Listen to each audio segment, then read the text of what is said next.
कह रहे हैं सन ऑफ बिहार। क्योंकि इसने जो हरकत की है ये सन ऑफ बिहार नहीं। ये हो ही नहीं सकता। ये हम भी इसको नहीं हमको मानते। लगता है ये सन ऑफ बिहार नहीं, थोड़ा सा इसको कुछ और आजकल सोशल मीडिया पर इसके लिए कई तरह का नाम आ रहा है, बवासीर ऑफ बिहार। वीडियो के द्वारा जिस तरीके से प्रहार किया है, तो कहीं ना कहीं ये व्यक्ति पूरी तरह से भारत विरोधी ही नहीं, भारत का दुश्मन ही नहीं, दहशतगर्द ही नहीं, आतंकवाद ही नहीं, उससे आगे का चीज है। इसलिए अब BA, BCom, BSc और MA, MCom करें विश्व की सबसे बड़ी यूनिवर्सिटी इग्नू से। सॉल्ड असाइनमेंट और गाइड बुक्स प्राप्त करें। संपर्क करें Mahakal computers, DAV college gate के सामने, Siwan. RS gems and jewellers, जहां आपके लिए हॉलमार्क जेवर एक से बढ़कर एक डिजाइनों में उपलब्ध हैं। वहीं लेनी हो गोल्ड, डायमंड या चांदी के जेवर, तो आज ही चलें सिर्फ और सिर्फ RS जेम्स एंड ज्वेलर्स। सबसे विश्वसनीय shop, Lal palace, station road, Siwan. Mobile number 9572658649 और 7979869474। नमस्कार, ATN लाइव में आपका स्वागत है और मैं कैलाश कश्यप एक नई डिबेट के साथ आपके सामने मौजूद हूं। और आज हम जिस शख्स की चर्चा करेंगे, आपको बता दें कि बड़े कम समय में इस शख्स ने अपनी एक पहचान बना ली, और पहचान भी ऐसी कि सिर्फ वो राज्यों तक सीमित नहीं रहा। हालांकि बिहार का रहने वाला ये व्यक्ति सिर्फ बिहार तक सीमित नहीं रहा, पूरे देश में इसकी पहचान बनी। और पहचान बनी भी कुछ इस तरीके से, जिसकी चर्चा हम आपको आगे करेंगे। लेकिन आज ये शख्स सुर्खियों में है। तमिलनाडु में एक घटना घटी और वहाँ पे जो बिहारी मजदूर है, ये तो त्रासदी है बिहार की कि आज के समय में भी सब कुछ डेवलप होने के बाद, विकास की नई नई गाथा लिखे जाने के बाद भी बिहार से जो पलायन है वो नहीं रुक रहा है। और यहाँ के जो मजदूर हैं रोजी रोटी की तलाश में, कोई मुंबई जाता है, कोई दिल्ली जाता है, कोई तमिलनाडु तक चला गया। और वहाँ पे खबर ये आई कि किस तरह से गाजर मूली की तरह तमिलों ने बिहारियों को काट दिया। 16 लोगों की मौत की खबर आई। और सोशल मीडिया आज जिसका जमाना है, सोशल मीडिया पे ये खबर सुर्खियों में बना। कुछ अखबारों ने भी इस खबर को प्रमुखता के साथ छापा। लेकिन जैसे जैसे इस खबर की सच्चाई के तह तक लोग पहुंचना शुरू किए, उसके बाद से इस खबर की जो सत्यता है वो सामने आने लगी। और जिस व्यक्ति ने इस खबर को प्रपोज किया था, उसकी असलियत सामने आने लगी। हम बात कर रहे हैं बिहार के एक नामी, पहले तो आपको बता दें कि हम उस व्यक्ति की चर्चा नहीं करना चाहते हैं, क्योंकि ATN लाइव कभी भी विवादों में रह करके काम नहीं किया है। हम पत्रकार हैं, बिल्कुल पत्रकारिता एक सच्चे पत्रकार की तरह काम करते हैं और करते रहेंगे। लेकिन इस व्यक्ति ने इशारे पे ये एक प्रोपेगेंडा रचा कि कुछ लोगों को इन्होंने इसका मोहरा बना दिया, पट्टी बांधी और फिर उनका एक जगह बैठा करके वो शूट किया गया। और उसके बाद उनसे कहलवाया गया कि तमिलनाडु में बिहारियों को मार मार करके काट करके भगाया गया। और 16 लाशें जो कहीं और की थी, जो काटने का तलवार और ये तलवारबाजी का जो दिखाया गया वो कहीं और की थी। उन सबको दिखा करके एक मैसेज दिया गया कि बिहार के लोगों को तमिलनाडु में नरसंहार हो रहा है और यहाँ की सरकार चुपचाप तमाशा देख रही है। सरकार ने भी अपने दायित्व को समझा और वहां जा करके सब कुछ दूध का दूध और पानी का पानी कर दिया, और अब सब कुछ सामने आ चुका है। और जिस पत्रकार ने ये खेल खेला, अब उसकी असलियत भी सामने आ चुकी है, उस पर एफआईआर हो चुका है, उसकी गिरफ्तारी कभी भी हो सकती है, या यूं कहें कि हम जब ये खबर बना रहे हैं, हो सकता है कि उस समय तक उसकी गिरफ्तारी हो चुकी हो। हम बात कर रहे हैं सन ऑफ बिहार। ये व्यक्ति अपने नाम के आगे ये लगाता है सन ऑफ बिहार, और इसका नाम अब समझ गए होंगे कि मैं मनीष कश्यप की बात कर रहा हूं। इनके साथ कई चीजें जुड़ी हुई हैं, उस पर हम चर्चा करेंगे। लेकिन आज जिस व्यक्ति के साथ हम बैठे हुए हैं, शहर के बुद्धिजीवी हैं, डॉक्टर हैं और कांग्रेस के लीडर भी हैं। लेकिन जिस तरह से आज पूरे बिहार की छवि को धूमिल करने का एक व्यक्ति के द्वारा प्रयास किया गया, आखिर इसके पीछे उसकी मंशा क्या थी? मनीष कश्यप, वैसे पता चला है कि उन पर 6 मुकदमे अभी तक दर्ज हैं और 2 बार जेल भी जा चुके हैं, तीसरी बार जाने की तैयारी है। तो आखिर इसके पीछे उनकी मंशा क्या है? और इन्हीं सब सवालों को लेकर के हम बैठे हुए हैं डॉक्टर एहतेशाम साहब के पास। हम इनसे बातचीत करेंगे कि डॉक्टर साहब, आप लोग तो बुद्धिजीवी हैं, डॉक्टर हैं, लेकिन राजनीतिक क्षेत्र में भी आपका अच्छा खासा दबदबा है।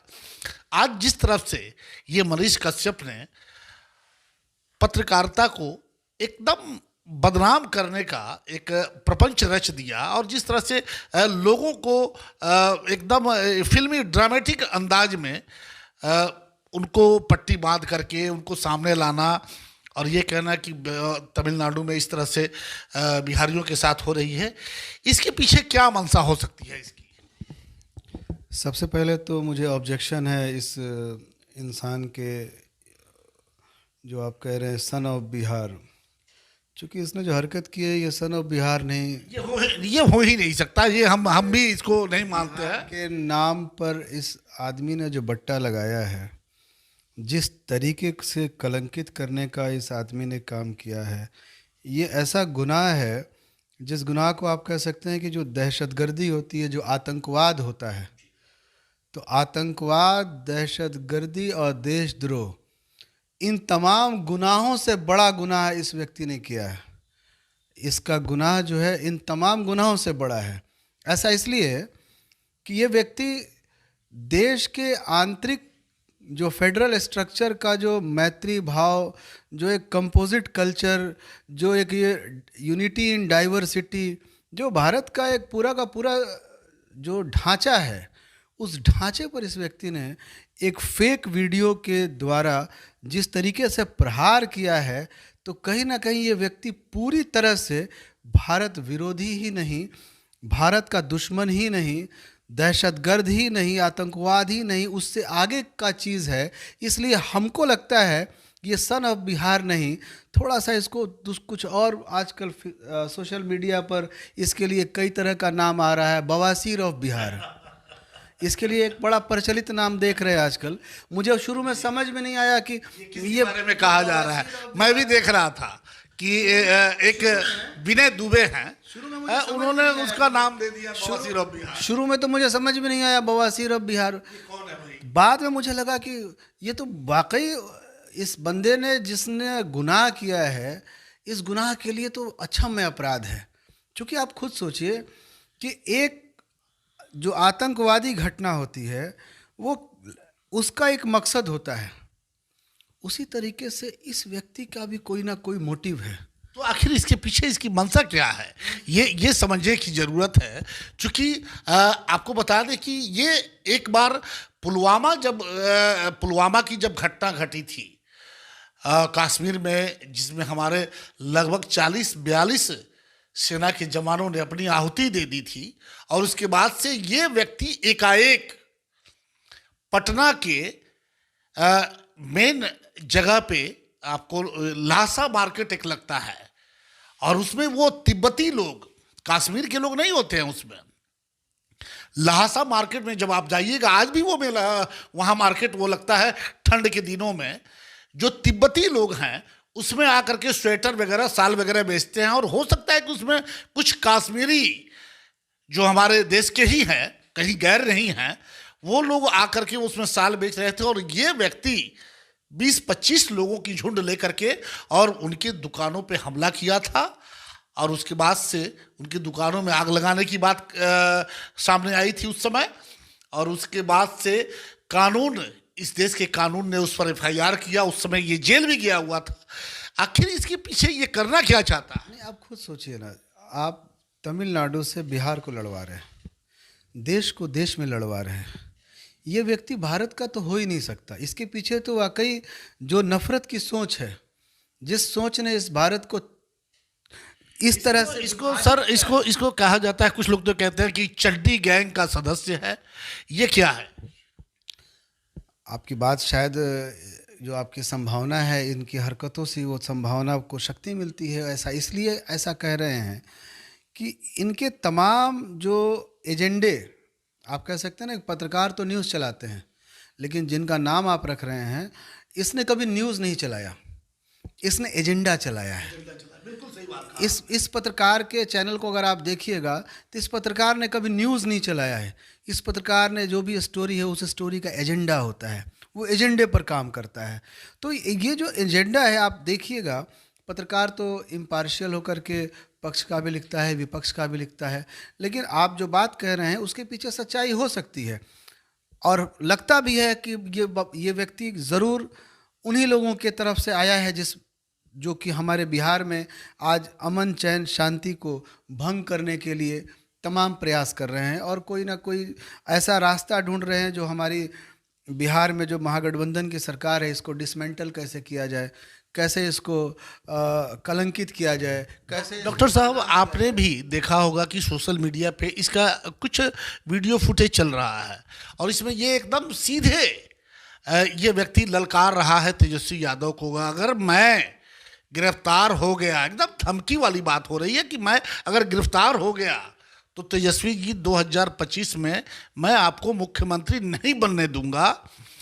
हमें लगता है कि 60 साल से ऊपर हमारी भी उम्र हो चुकी है, 20-25 साल से हम लोग इस क्षेत्र में हैं, और आज तक किसी पत्रकार ने इस तरह की बात नहीं कही कि भाई मैं उस मुख्यमंत्री को नहीं बनने दूंगा, मैं उस प्रधानमंत्री को नहीं। क्या इतनी ताकत आ गई इसके पास?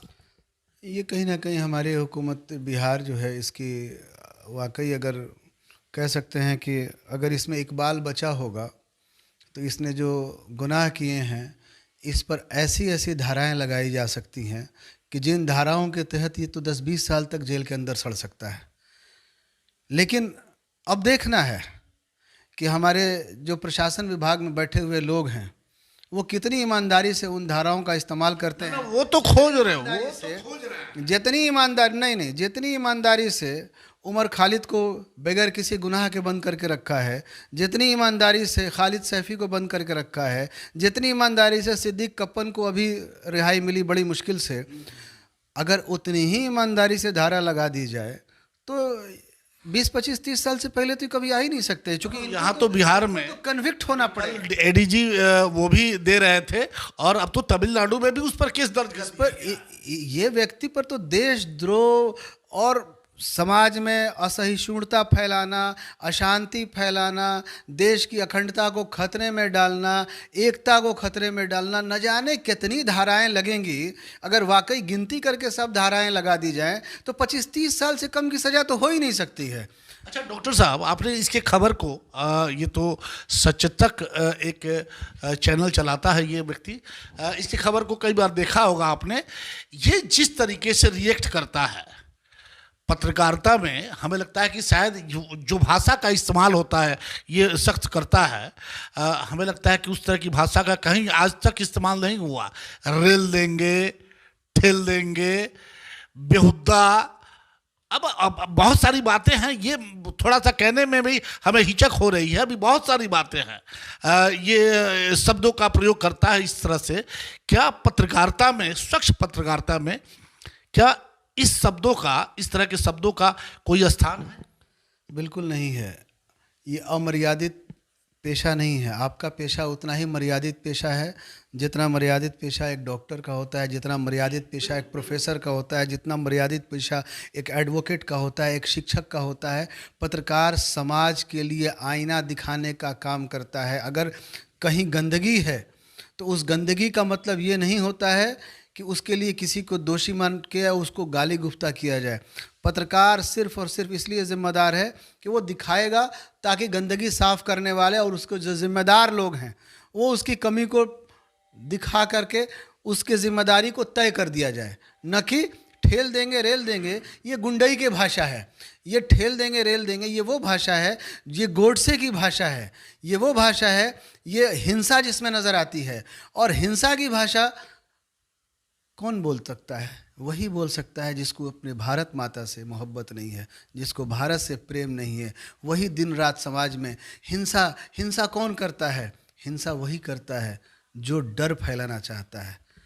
और ये लोग जो भय फैलाना चाहता है, डराना चाहता है, तो ये एक बिल्कुल ही प्लान्ड और प्लांटेड, इसको तो पत्रकार बोलिए ही मत, इसलिए कि बंदे ने पहले दिन से एजेंडे पर काम करना शुरू किया है।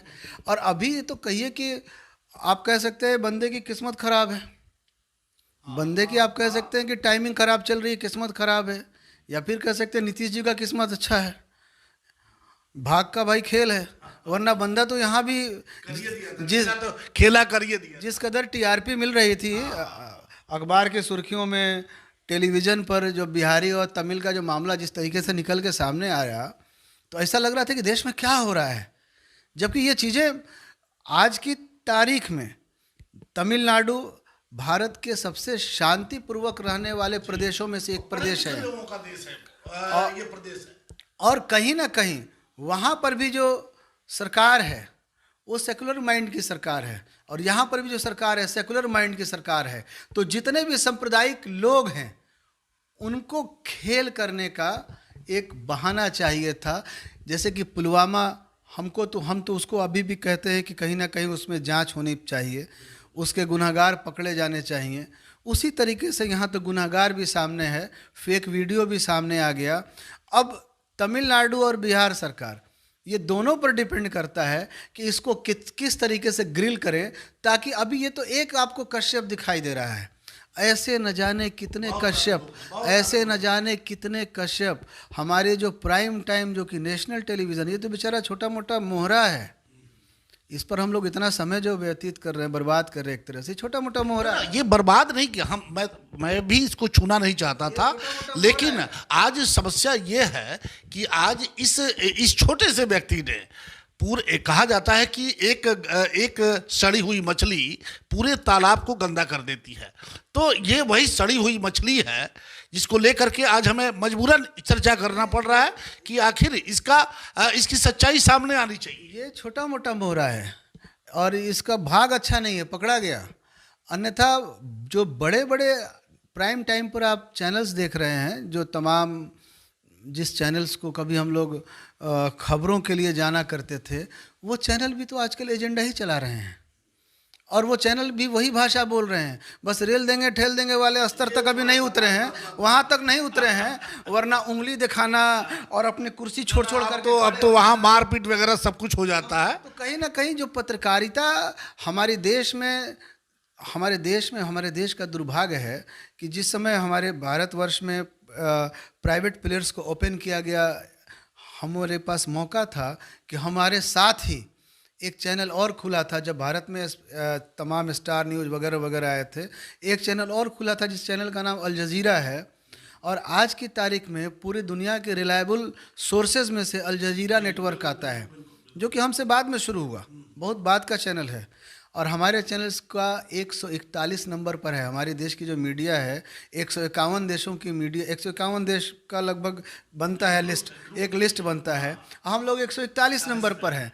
तो कहीं ना कहीं ये मनीष कश्यप बेचारा पकड़ा गया, दुर्भाग्य है। लेकिन गुस्सा भी है हम तमाम, और आपको सबको गुस्सा होना चाहिए कि समाज में इस प्रकार के लोग जो खुले घूम रहे हैं, इन खुले घूमते हुए नफरती चिंटुओं को अगर सरकारों ने समय रहते पहले ही लगाम लगा दिया होता तो आज ये नौबत नहीं आती। तो ये जो पानी कह सकते हैं, खुदा न खास्ते अगर वो फेक वीडियो नहीं पकड़ा गया होता तो आज सोचिए सीन क्या बन रहा होता। आज तमिल और बिहार की लड़ाई हो जाती। ये तो फिर महाराष्ट्र में होता, फिर पंजाब में होता। देश को सिविल वार की तरफ ले जाने का काम है।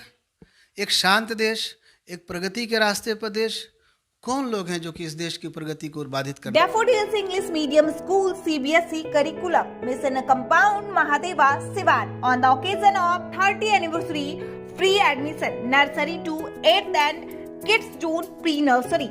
Special attention on English, science and math. 5 days a week computer classes, green and peaceful hours surrounding, dance and karate classes for all-round development. Registration open for 2023-24. Hurry up for admission. Daffodils English Medium School, Mission Compound, Mahadeva, Sivan. Helpline number 9631724798.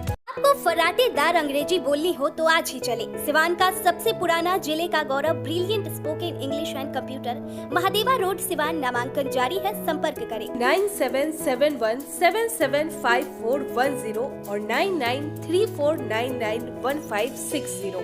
Star ortho and maternity centre, जहां doctor Madhuri Kumar के द्वारा spine, नस की surgery, घुटना, कुल्ला, प्रत्यारोपण, दूरबीन द्वारा घुटने, कंधे की सर्जरी किया जाता है। वही डॉक्टर अलका सोनी चौधरी, स्त्री एवं प्रस्तुति रोग विशेषज्ञ द्वारा बाजपन का इलाज। वही स्त्री एवं प्रस्तुति रोगों से संबंधित सभी ऑपरेशन की सुविधा, निसंतान दंपतियों के लिए भी सुविधा, बार बार बच्चा खराब होने का इलाज भी किया जाता है। 24 घंटा इमरजेंसी सेवा उपलब्ध है। Star ortho and maternity centre, घर वरन मार्केट, गौशाला रोड, सिवान। संपर्क करें 7209276765 9852285566।